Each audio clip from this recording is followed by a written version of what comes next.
తల్లిదండ్రుల మాట కూడా వినాలి కదమ్మా. చక్కగా ఓ కుర్రాన్ని చూసి పెళ్లి చేసుకోవచ్చు కదా. ఇలా రోడ్లమ్మటా ఊళ్ళమ్మటా తిరగటం ఏం బాగుంటుంది చెప్పు. వాళ్ళు ఎంత బాధపడతారు. ఈ ఉద్యోగాలు వ్యాపారాలు మగాళ్ళం మేమే చేయలేక చేస్తుంటే నీకెందుకమ్మా? అంటే నేను ఇంట్లో అంటు తోకుంటూ కూర్చోవాలా? నువ్వు వెళ్లేటప్పుడు నీ ఫోన్ నెంబర్ నాకు ఇచ్చి వెళ్ళు. ఏదైనా మంచి సంబంధం ఉంటే ఫోన్ చేసి చెప్తాను. ఏమంటావు? అందరి తండ్రులు నీలాగే ఆలోచిస్తే ఈ దేశంలో ఆడవాళ్ళందరూ ఇంట్లో అంట్లు తోముకుంటూ బట్టలు తుక్కుంటూ కూర్చుంటారు మావయ్య. నా ఫీలింగ్ రే నర్మయ్, ఆ అమ్మాయికి ఏదో మంచి విషయాలు చెప్తుంటే మధ్యలో నువ్వు తగులుకుంటావే. అది మీకు మంచి. 20 సంవత్సరాలు వచ్చిన తర్వాత కూడా మాకు ఇది మంచి ఇది చెడు అని మీరే చెప్తే ఈ ప్రపంచంలో ఏం మార్పు ఉండదు.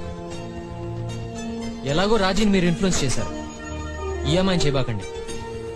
జీవితంలో ఏదో ట్రై చేయాలనుకుంటుంది, చేయనివ్వండి, భయపెట్టకండి. మేబీ తను కూడా రాత్రి పగళ్ళు నిద్రమాని కష్టపడి ప్రజలకు ఏమైనా చేస్తున్నాడేమో.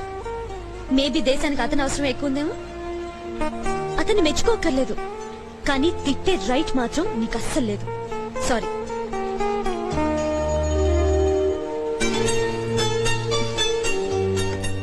ఇంకో విషయం చెప్తున్నాను. సపోజ్ ఈ బోట్ ఇక్కడే మునిగిపోయిందనుకో, ప్రాణాల కోసం పరిగెత్తే వాళ్ళలో ఫస్ట్ వాడివి నువ్వుంటావు. అండ్ వేరే వాళ్ళ ప్రాణాలు కాపాడటం కోసం వెళ్లే వాళ్ళలో ఫస్ట్ వాడు రామ్ ఉంటాడు. ఛాలెంజ్ చేసి చెప్తున్నాను. You can't say that Sita. I'm not saying it, I know it.